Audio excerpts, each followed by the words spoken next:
Friends, welcome to education library. Education library में आपका हार्दिक स्वागत है।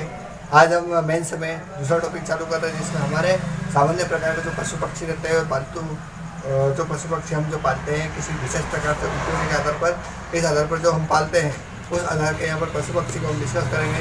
ये सारी जो क्लास चल रही है आपकी, ये सारी टी एग्ज़ाम के अलावा बी एड या फिर जो भी टीचिंग एग्ज़ाम है स्टेट लेवल पे, वो सभी में ये टॉपिक हमारे उपयोगी रहेंगे। तो आइए हम इस वीडियो में अंत तक बने रहेंगे और अच्छे से जानेंगे। और अगर आपने अभी तक वीडियो नहीं देखी है या फिर चैनल को सब्सक्राइब नहीं किया है तो आप चैनल को सब्सक्राइब कीजिएगा और वीडियो को लाइक कीजिएगा। अरे लगा यार, बात तो मान ले भाई, लाइट अच्छा आता है फेस टू पे। देख उठ के लगा।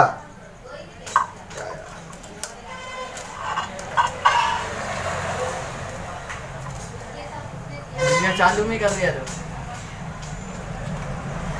तो हम स्टार्ट करते हैं। देखिए, सबसे पहले पशु की बात होती है कि हमारे पशु जो रहते हैं किस किस प्रकार के हैं। ये जो जितने भी हम यहाँ पर देख रहे हैं कि ये वन्य जीव की बात कर रहे हैं कि वन्य जीव मतलब जंगली जीव, ठीक है, जंगली पशु की बात कर रहे हैं हम। अब देखिए जो हाथी रहता है ना, हाथी की हम अगर बात करें तो हाथी का जो वैज्ञानिक नाम है, तो हाथी का जो वैज्ञानिक नाम है उसको एलिकस मैक्सिमस, ठीक, ये नाम है आपका एलिकस मैक्सिमस और इंडिकस, है ना। ये तीन नाम, नाम हाथी का वैज्ञानिक नाम बताया गया है, ठीक है। और जो ये हाथी रहते हैं, ये हाथी की उम्र करीब 50 से 70 वर्ष के समथिंग रहती है, ठीक है। अब इसमें आपको एक बात ध्यान रखना है कि जो इनका झुंड रहता है उसमें कम से कम 14 से 15 हाथियों का झुंड रहता है। तो इसमें क्या है कि नर और मादा दोनों प्रकार के रहते हैं, परंतु जो मादा रहते हैं, ठीक है, मादा हाथी जो रहते हैं उनमें छोटे छोटे बच्चे रहते हैं, ठीक है। परंतु जब उनकी उम्र करीब 15 वर्ष के पार हो जाती है तो वह हाथियों के बीच चले जाते हैं, ठीक है। इस प्रकार से हम इसको यहाँ पर अच्छे से समझ सकते हैं। अब देखिए, ये जो हाथी रहते हैं ये पूरे एशिया महाद्वीप में पाए जाते हैं, ठीक है। कहीं कहीं पर सफ़ेद हाथी के नाम से भी प्रख्यात है, आपको सफ़ेद हाथी के नाम से भी मिल जाएंगे। तो इस प्रकार से देख सकते हैं। आपको ये ध्यान रखना पड़ेगा कि 14-15 वर्ष के जो रहते हैं, यह मादा जो हाथी का झुंड रहता है इसमें रहते हैं। अब इसमें क्या होता है कि जैसे कि मुखिया की बात करें या मंत्री की बात करें तो एक जो झुंड रहता है उसमें कम से कम 14 से 15 हाथी रहते हैं। और इसमें जो मुख्य रहता है वो जो बूढ़ी हाथी रहती है वह इसके सरदार रहती है, ठीक है। इस प्रकार से हाथी रहते हैं। अब इसके अलावा हिरण की बात करें तो हिरण जो रहता है, ठीक है, तो हिरण की बात करें हम तो हिरण एक कार्बिडाई जीव है, ठीक है। यह एक विशेष प्रकार का कस्तूरी, ठीक है, कस्तूरी गंध निकालती है, ठीक है, जिसे हम कस्तूरी मग्र कहते हैं, ठीक है। आपने रामायण देखी होगी, तो रामायण में अगर सीता जी का हरण होता है तो उसमें जो हिरण बताया गया था तो वो कस्तूरी मग्र था, ठीक। इसमें एक विशेष प्रकार की गंध निकलती है। इस प्रकार से कहीं कहीं काले हिरण भी पाए जाते हैं, ठीक है, और इसका कार्बिडाई जीव कहते हैं, ठीक है। इसके अलावा इसमें देखेंगे हम यह स्तनधारी, जो इसको हम स्तनधारी के अंतर्गत रखेंगे, यह स्तनधारी के अंतर्गत आते हैं, ठीक है। और ये जो कहाँ पर पाए जाते हैं तो ये आपको जो समस्त महाद्वीप है, ठीक है, में ये पाए जाते हैं। इसके अलावा तेंदुआ की बात करें तो तेंदुआ रहते हैं। तो तेंदुआ की देखिए, आपको इसमें जो तेंदुआ रहते हैं उसको जो शिकार करने की तकनीक रहती है वो बहुत ही मतलब एक प्रकार की पेनिल रहती है, मतलब सीखी हुई रहती है। और उनकी नज़र, जैसे कि मान लीजिए अगर आप कोई चीज़ को देखेंगे तो आपको पलक झपका रहते हैं, परंतु वह पलक नहीं झपकाते हैं, ठीक है। और रात में भी जब वो देखते हैं तो उनको सिर्फ सफ़ेद और काला दो प्रकार के रंग में उनको शिकार दिखता है, ठीक है। इसके अलावा आगे देखेंगे हम तो इनको हम जो पेंथरा बर्ड से कहेंगे, ठीक। इसके अलावा इसमें देखिए यह एशिया और अफ्रीका में 2 जगहों पर बताया गया है कि यहाँ पर सबसे ज़्यादा पाया जाता है। एक एशिया महाद्वीप रहता है और एक अफ्रीका महाद्वीप रहता है, इसमें ज़्यादा पाया जाता है। इसको हम वैज्ञानिक नाम में पैंथेरा बर्ड से कहते हैं, ठीक है। और इसका जो मतलब जो शिकार करने की तकनीक रहती है वह अव्वल दर्जे की रहती है, ठीक है। ज़्यादा इसमें हम पढ़ नहीं सकते, क्योंकि अगर आपको एग्जाम में पूछेंगे तो नॉर्मल तरीके से पूछ सकते हैं, एक तो वैज्ञानिक नाम पूछ सकते हैं और एक उसकी विशेषता पूछ सकते हैं, इससे ज़्यादा इसमें कुछ पूछ नहीं सकते, ठीक है। ज़्यादा पढ़ने की जरूरत नहीं है, छोटा सा टॉपिक है, जल्दी हम कवर कर लेंगे। अब देखिए भेड़िया की बात करें तो जो भेड़िया रहता है, ठीक है, तो अगर भेड़िया जो रहता है इसको कुत्ते की प्रजाति के रूप में अपने जैसे कि एक हमारा जो पालतू कुत्ता रहता है उस प्रकार का भेड़िया भी रहता है। अब ये कहाँ पर इसमें पाया जाता है, एक तो माद में रहता है, झाड़ियों में रहता है, ठीक है, रहता है। और एक इसको हम आदमखोर जो पशु रहता है इस नाम से हम जान सकते हैं, क्योंकि इस आदमखोर इसलिए कहते हैं हम कि ये जो गाँव से जैसे कि जो जंगल रहते हैं वो गाँव से जुड़े रहते हैं, तो वहाँ पर जो नवजात शिशु रहते हैं उनका शिकार अक्सर रात में कर लिया करता है और वह उठाकर ले जा सकता है, ठीक है। इससे जो शिशु रहते हैं उनको अधिक खतरा रहता है। अब देखिए गीदड़ की बात करें तो गीदड़ जो रहता है ये सर्वभक्षी रहता है ना, सर्वभक्षी रहता है, इसका रंग भूरा रहता है और ये झाड़ियों में निवास करता रहता है, ठीक है। और जो शिकार करता है, ठीक है, इसकी शिकार करने की जो तकनीक रहती है छिपकर रहती है, ठीक है। जैसे कि आप अगर जंगल में घूम रहे हैं और घूमने के साथ में वह छुपकर आपका पीछा भी कर सकता है और आपका शिकार भी कर सकता है, तो इस प्रकार से ये करते हैं। अब देखो लोमड़ी की बात करें तो लोमड़ी जो रहती है वो माद में रहती है ना, माद में रहती है। अन्य पशुओं के प्रयोग से इसे धूर्तता का प्रतीक कहा गया है, ठीक है। इसके जो प्रजाति रहती है 24 प्रकार की प्रजाति बताई, ठीक है। यहाँ पर हम लोमड़ी की बात करें तो लोमड़ी की जो प्रजाति रहती है वह 24 प्रकार की रहती है, ठीक है। अब इसमें क्या रहता है कि जो लोमड़ी के बच्चे रहते हैं वह जन्म से तो अंधे रहते हैं, परंतु बाद में उनकी आंखों में रोशनी आती है, ठीक है। अगर ऐसा प्रश्न आ जाए कि लोमड़ी के जो बच्चे रहते हैं वह जन्मजात अंधे रहते हैं कि नहीं रहते हैं, कथन सत्य या असत्य बताइए, तो इस प्रकार का आपको यहाँ पर ध्यान रखना पड़ेगा कि जो शिशु रहते हैं वह अंधे रहते हैं, बाद में रोशनी आती है। इसके अलावा यहाँ जो मतलब ऑस्ट्रेलिया है, ठीक है, हमारे कितने महाद्वीप है, ठीक है, 7 प्रकार के महाद्वीप है। 7 प्रकार के महाद्वीप में सिर्फ ऑस्ट्रेलिया को आप छोड़कर कौन से भी महाद्वीप में देखेंगे तो आपको लोमड़ी मिल जाएगी, पर ऑस्ट्रेलिया में नहीं मिलेगी। ऑस्ट्रेलिया में सिर्फ आपको कंगारू ही मिलेगा, ठीक है। इसके अलावा नेवले की बात करें तो आपने देखा है कि सर्प और नेवले की जो दुश्मनी रहती है वह जन्मों की रहती है, ठीक है। अब नेवला जो रहता है उसमें से भी एक प्रकार की गंध निकलती है, तो मैं आपको बताना चाहूँगा क्या रहता है। देखो भारत में अगर बात करें तो नेवला सभी जगह पाया जाता है और ये एक साहसी जीव रहता है ना, मतलब इसमें डर किसी प्रकार का नहीं रहता। अगर आप लकड़ी मारोगे उस पर या आप उसको भगाओगे भी सही तो वो भगेगा नहीं, ठीक है, क्योंकि इसमें साहस एक अलग प्रकार का रहता है, ठीक है। इसके अलावा जो इसमें कस्तूरी से बनने का, ठीक है, देखिए 2 प्रकार से हिरण और नेवला दोनों में कस्तूरी मतलब जैसे कि एक विशेष प्रकार की गंध आती है, ठीक है, वह निकलती है। आप नेट पे सर्च कर सकते हैं किस प्रकार का रहता है वो। अब शाही की बात करें तो उससे शाही रहता है, तो शाही के शरीर में कांटे रहते हैं, ठीक है। तो शाही जो रहता है वह तालाब और नदियों के किनारे पर पाया जाता है और ये मांद बनाकर रहते हैं। अगर कोई शिकारी शिकार करने के लिए शाही पर हमला करता है तो उसके कांटे जो रहते हैं वो ऑटोमेटिक उसके शरीर को बचाव के लिए ऊपर आ जाते हैं, जिससे कि उनका जो शरीर रहता है वह सुरक्षित रहता है, ठीक है। ये जो रहता है ये शाकाहारी रहता है, ठीक है। ये जो जीव रहते हैं ये शाकाहारी प्रकार का रहता है। तो हमने यहाँ पर हमारे पशु देखे थे, ठीक है, ये हमने जंगली प्रकार के देखे थे, अभी पालतू प्रकार के भी देखेंगे हम किस प्रकार के पालतू प्रकार के भी रहते हैं। अब हम पक्षी की बात करें तो पक्षी जो रहता है इसको हम कर्कश के नाम से भी बोल सकते हैं ना, कर्कश जो रहता है एक हमारे जो आम बोलचाल भाषा जो रहती है उसमें कर्कश के अलावा भी बोल सकते हैं, ठीक है। अब इसको कावेरी वर्ग के अंतर्गत रखते हैं हम, ठीक है, कावेरी वर्ग रहती है और ये शाखा क्षय रहती है, ठीक है।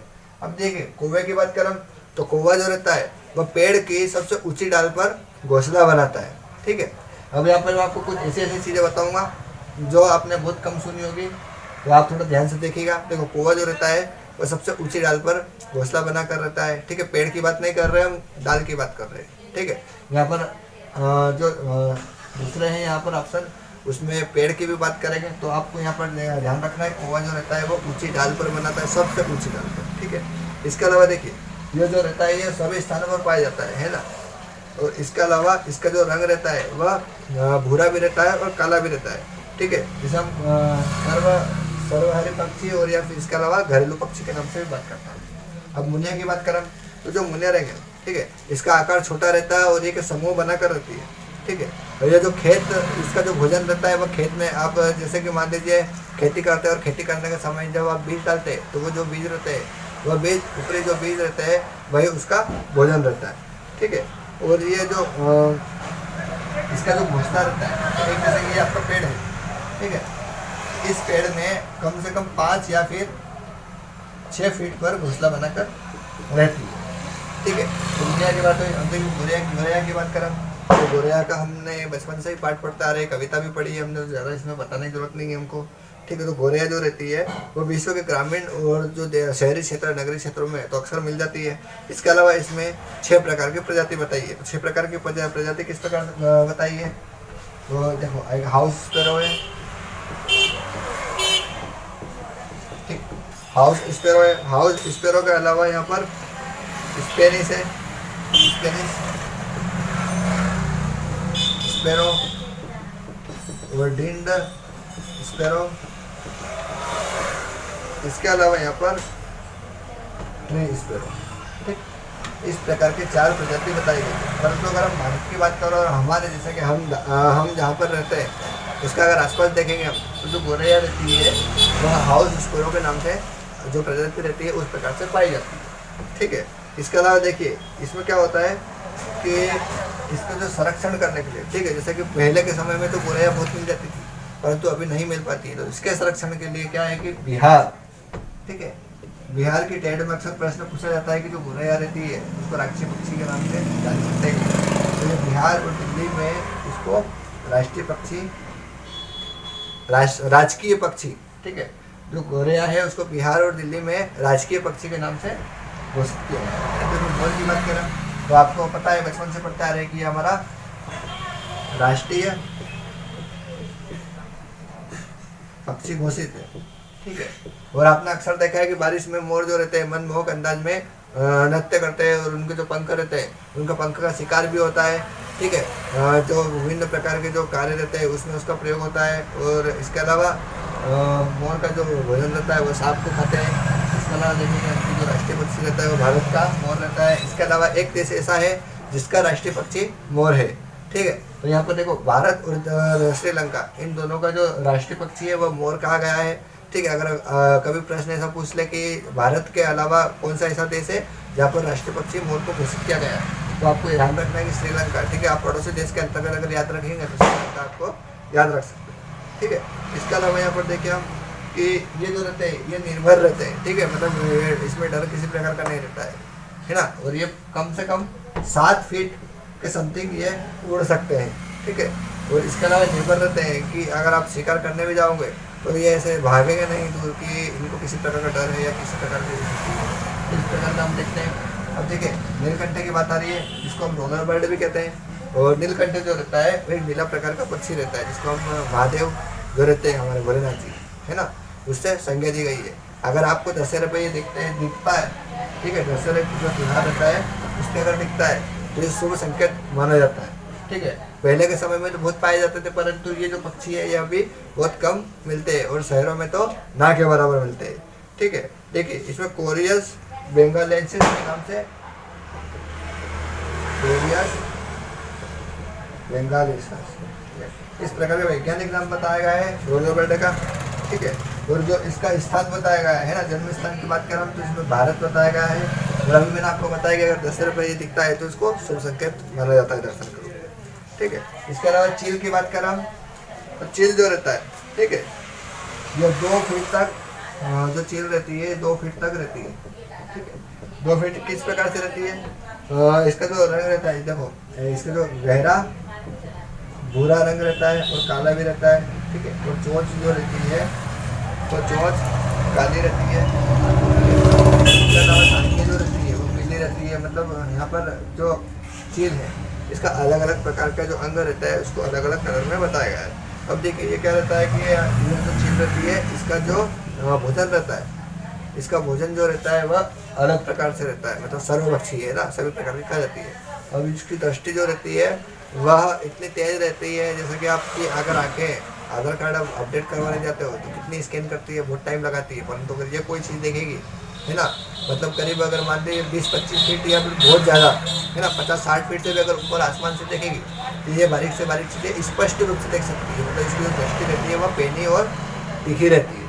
ठीक है, इसके अलावा गिद्ध की बात करें तो जो गिद्ध रहते हैं है ना, देखिए जो चील रहती है वह घोंसला सबसे ऊपर पेड़ पे है ना, जैसे कि पेड़ जो रहता है सबसे ऊपर हिस्से में चील घोंसला बनाती है। और गिद्ध जो रहता है, गिद्ध घोंसला नहीं बनाता है, गिद्ध चील के घोंसले के अंदर ही रहता है। अगर चील जैसे कि अंडे दे देती है और उसके रखवाली भी गिद्ध करता है। ठीक है, इस प्रकार से रहता है।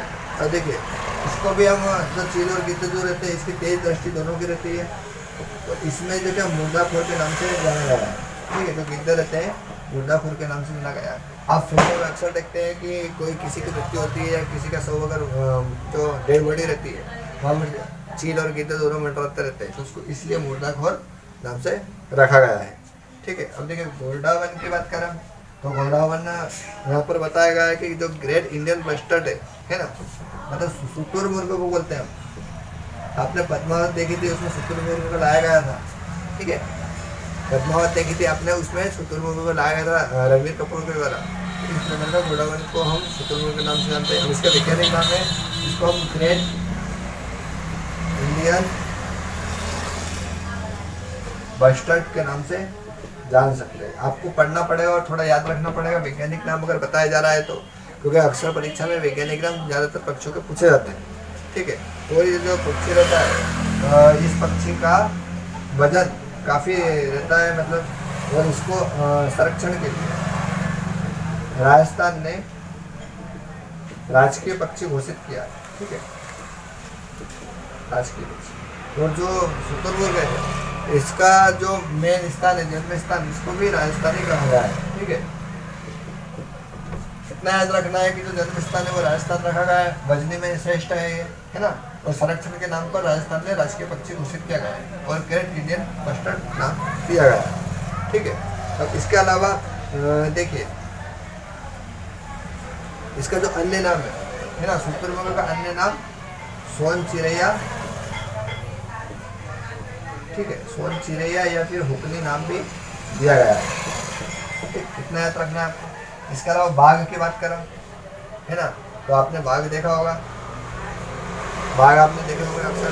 ठीक है, और पेपर में अक्सर हम पढ़ते हैं कि चीता या बाघ आता है तो शिकार करके ले जाता है। अभी हमारे पड़ोसी जिले की घटना थी, तो 7 साल की जो बालिका रहती है उसको उठा के लेकर चले गया था।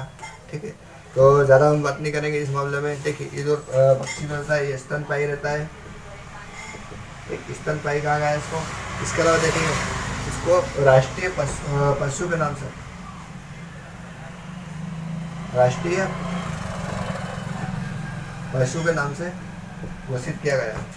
ठीक है, इसके अलावा इसमें देखेंगे हम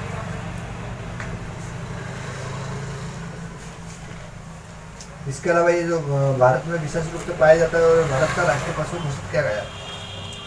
इसके अलावा इसमें देखेंगे हम इसकी जो आंखें रहती है ना, वो आंखें रहती है और रात में बहुत तेज होती है। बहुत तेज होती है और ये स्पष्ट दृष्टि से उसके शिकार को देख सकती है। अब गेंडे की बात करें तो आपने गेंडे देखे, तो गेंडे में सीधे तरीके से इसको जो पहचान करने का तरीका है, तो नाक पे एक सींग रहता है। ठीक है, नाक पे सींग रहता है। इसमें देखिए यह स्तरीय रहता है। ठीक है, पहला तो स्तरीय कहेंगे कि स्तरीय पे जीवित रहता है। अब ये शाकाहारी भी रहता है। शाकाहारी के अलावा इसमें करीब एक या दो सींग रहेंगे, इससे ज़्यादा सींग नहीं रहेंगे। ठीक है, और वो कहाँ पर रहेगा, नाक पे। अब जिराफ की बात करें तो देखो बाल विकास में हमने समझा था। ठीक है, कि एक विशेष परिस्थिति इस प्रकार से आ जाती है कि समय आने पर जिराफ की गर्दन लंबी हो जाती है। क्यों? क्योंकि उसने क्या है कि जब डाली पर पत्ते तोड़ने के लिए या खाने के लिए जब अपनी गर्दन ऊपर उठाई, तो उस कारण से क्या हुआ कि एक विशेष परिस्थिति बनी और जब ऐसा करते करते गए तो उसकी गर्दन लंबी हो गई और फिर जो उसकी अगली प्रजाति जो आई है वह भी इस प्रकार से जन्म लेती गई। ठीक है, तो ये हमने आनुवंशिक और वातावरण में समझा था। तो जिराफ के बारे में अगर जाने हैं तो जिराफ ऊंचा रहता है सबसे पहले, इसकी पहचान। शाकाहारी रहता है ये, दूसरा। तीसरा क्या देखेंगे हम, इसकी जो लंबाई रहती है, इसकी जो लंबाई रहती है वो 5 मीटर की समथिंग रहती है, ठीक है। और ये पाया कहाँ जाता है, अफ्रीका के जंगलों में। इतना याद रखना है आपको। अब देखिए चिंपैंजी की बात कर रहा हूँ, ठीक है। तो चिंपैंजी सबसे ज़्यादा होशियार जानवर रहता है, ठीक है। अगर आपने उसके सामने किसी प्रकार की गतिविधि कर दी है तो वो आपकी नकल बहुत ही कम समय में उतारने लग जाएगा, ठीक है। चिंपैंजी पर हमने एक सिद्धांत देखा था, ठीक है, अंतर्दृष्टि वाला, ठीक है। अंतर्दृष्टि वाला हमने एक सिद्धांत देखा था, तो कॉलर ने दिया था वो, तो आप वहाँ जाकर देख सकते हैं, ठीक है। तो इसमें क्या रहता है कि यह जो रहते हैं वह 8 से 10 सदस्य के साथ में समूह बनाकर रहते हैं, ठीक है। तो इतना था। अब हम पालतू जानवरों को बीच में देखेंगे, तो पालतू जानवर ज़्यादा लंबा नहीं जाएगा। अभी पिछला लंबा गया था क्योंकि वहाँ पर हमको वैज्ञानिक नाम नहीं सब देखे थे हमने। तो अब हम यहाँ पर देखेंगे हमारे पालतू पशु जो रहते हैं। पालतू पशु में कुत्ता सबसे पहले देखेंगे, तो कुत्ता एक पालतू पशु रहता है, तो वह एक सुरक्षा की दृष्टि से आप घर में रखते हैं। और इसके अलावा पालतू पशु एक सदस्य के रूप में रखा जाता है। इसकी जो प्रजाति बताइए, तो प्रजाति यहाँ पर देखो डाबर में से नाम बताया है, इसके बाद लेब्राडोर बताया है। इसके अलावा देखेंगे इसमें हम बुलडॉग बताया है, ठीक है। ये एक छोटे प्रजाति के नाम से बताया गया है। इसके बाद में बिल्ली देखेंगे, तो बिल्ली जो बताई गई है पालतू, इसको भी पालतू पशु के नाम से जान सकते हैं। इसकी जो शारीरिक रचना रहती है काफ़ी लचीली रहती है और शिकार करने में एक स्पष्ट रूप रहती है। और इनमें सूंघने और सूंघने की जो गतिविधि रहती है वो बहुत ही स्पष्ट प्रकार की रहती है। और जो गाय की बात करें, तो गाय जो रहती है, तो आपने देखा है कि गाँव में अक्सर आर्थिक स्थिति के आधार पर पशुपालन को देखा गया है। तो पशुपालन जो रहता है वह स्पष्ट रूप से दिखाया गया है, जिसमें पंचगव्य के नाम से बताया गया है, जिसमें दूध, दही, इसके अलावा विभिन्न प्रकार के यहाँ पर बताया गया है। जिसमें देखिए इसमें जो रहता है, इसमें सांस्कृतिक पक्षकरण ने बताया, जिसमें दूध, दही, गौ मूत्र और गोबर इस प्रकार से बताया गया है। इसके अलावा देखिए इनकी जो नस्ल रहती है वो विदेशी और देसी दोनों प्रकार की पाई जाती है। इसके अलावा ये दूध जो रहता है पौष्टिक प्रकार से पाया जाता है। अब भैंस का अगर देखें हम, तो भैंस जो रहती है वह आर्थिक रूप और भोज्य पदार्थ के आधार पर भैंस पाली जाती है और भैंस भी अनेक प्रकृति की पाई जाती है, ठीक है। ज़्यादा इसमें हम समझ नहीं सकते क्योंकि इतना ही पूछेंगे। मालवाहक पशु की बात करें तो जो बैल रहता है, ठीक है। तो बैल आपने देखा है, बैल एक गाय का नर प्रजाति के आधार पर पाई जाती है, ठीक है। जिसमें क्या रहता है कि कृषि और परिवहन के आधार पर बैल का प्रयोग किया जाता है, ठीक है। और जो बिहार है, बिहार का इसे राजकीय पशु के आधार पर जाना जाता है। ऊँट की बात करें तो ऊँट रेगिस्तान का जहाज कहा गया है राजस्थान में, और राजस्थान का ये मुख्य जानवर रहता है। इसमें क्या रहता है कि यह 7 दिन तक करीब निराहार रहता है, ठीक है। 7 दिन तक यह भूखा रह सकता है बिना खाए पिए। और इनके जो पैर रहते हैं उनके नीचे एक स्पंज प्रकार के गद्दे रहते हैं जो रेतीली जमीन पर भी स्पष्ट प्रकार से जा सकते हैं। करीब 65 से 70 किलोमीटर प्रति घंटे की रफ्तार से यह जो किलोमीटर रहता है वो पार कर सकते हैं। इसके अलावा अगर लंबी यात्रा रहती है 40 किलोमीटर प्रति एज के हिसाब से ये पार कर सकते हैं, ठीक है। इसके अलावा देखिए इनका जो प्रयोग रहता है दूध और मांस के लिए भी प्रयोग किया जाता है, ठीक है। इतना देख सकते हैं हम। इसके अलावा देखिए यहाँ पर घोड़े की बात आ रही है, तो घोड़े को हम देखते हैं रेस के आधार पर। अभी आधुनिक रूप में देखेंगे तो घोड़ा रेस या फिर आर्थिक स्थिति के आधार पर प्रयोग किया जाता है, परंतु जो पुराने समय में युद्ध अभ्यास और युद्ध के अलावा परिवहन के लिए भी प्रयोग किया जाता है। अब देखिए खच्चर की बात करें तो खच्चर गधे और घोड़े का मिश्रण है, ठीक है। इसमें क्या होता है कि यह माल ढोने और यात्रियों को ले जाने के लिए लाने के लिए प्रयोग किया जाता है, ठीक है। तो इसमें क्या होता है कि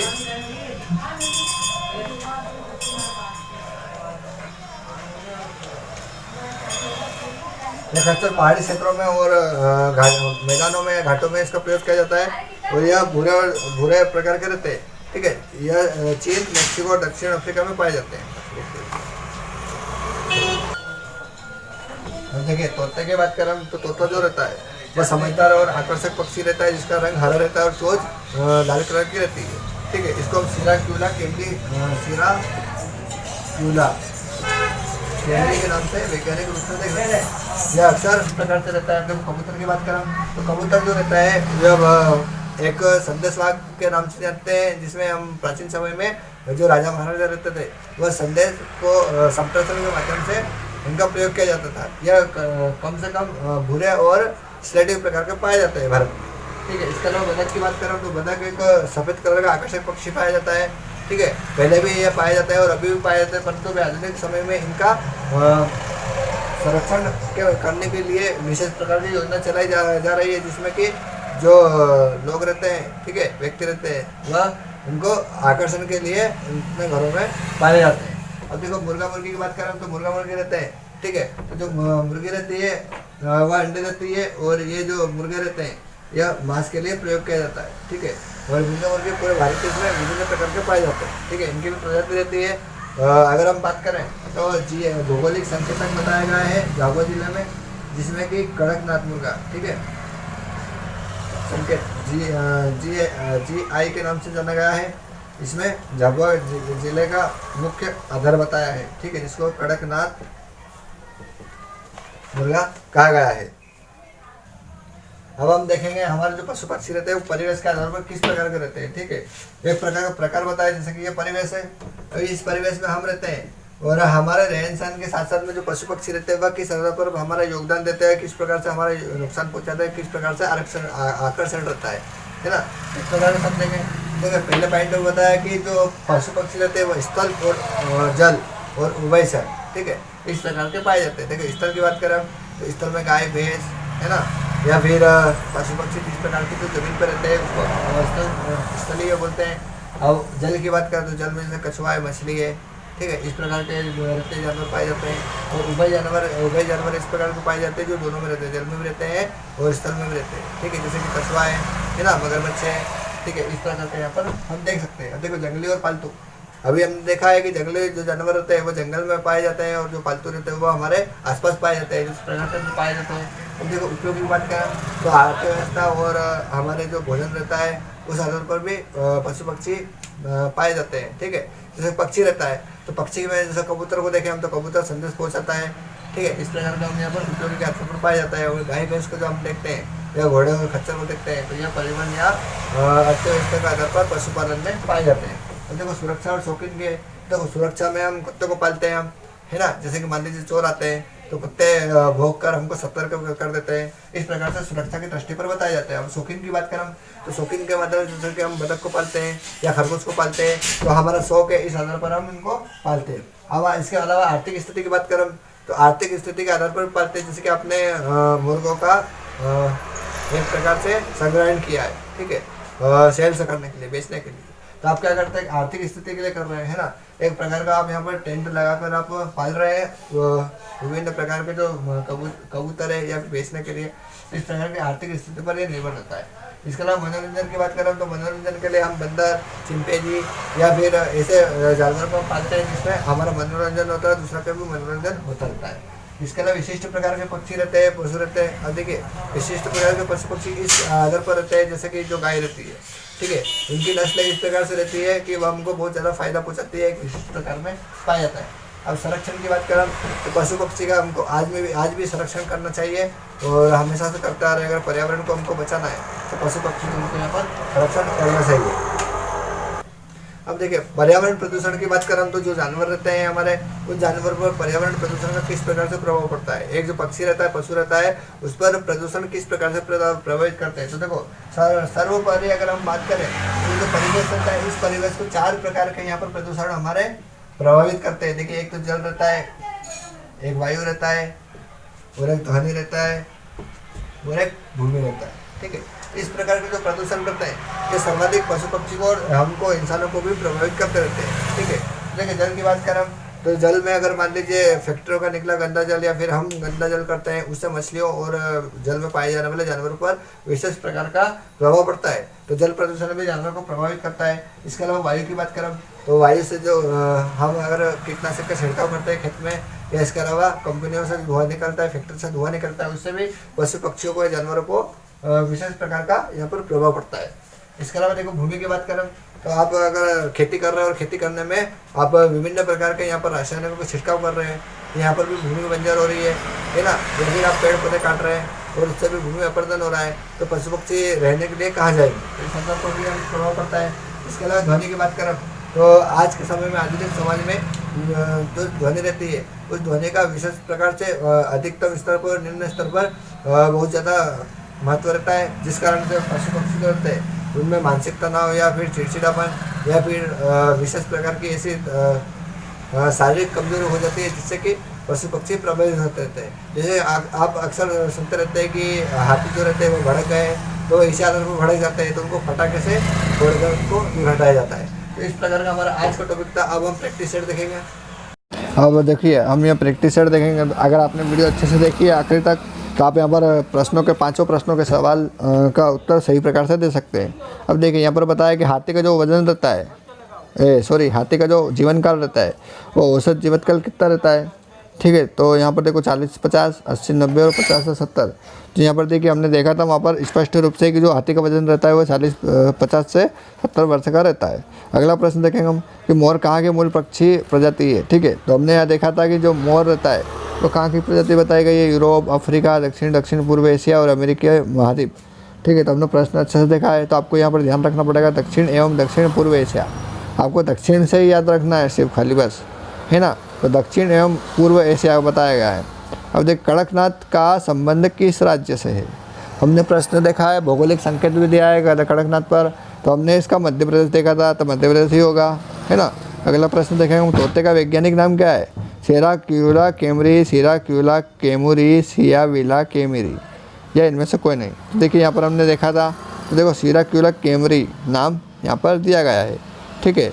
ये उत्तर सही हो जाएगा। देखिए आपको इसमें मात्रा का ध्यान रखना पड़ेगा, दोनों में ऑप्शन तो सही है परंतु यहाँ पर कैमुरी है और कैमरी है, तो आपको यहाँ पर इतना ध्यान रखना पड़ेगा।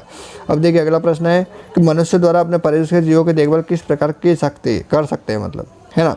आपको देखभाल अगर करना है तो परिवेश में कैसे कर सकते हैं, तो आप भोजन हमेशा देंगे तो ये तो देना पड़ेगा आपको, आवासीय क्षेत्रों का संरक्षण करना पड़ेगा तो ये भी करना पड़ेगा। तो इस प्रकार से यहाँ पर सी वाला आंसर सही हो जाएगा। तो हमारा आज का ये प्रैक्टिस सेट था।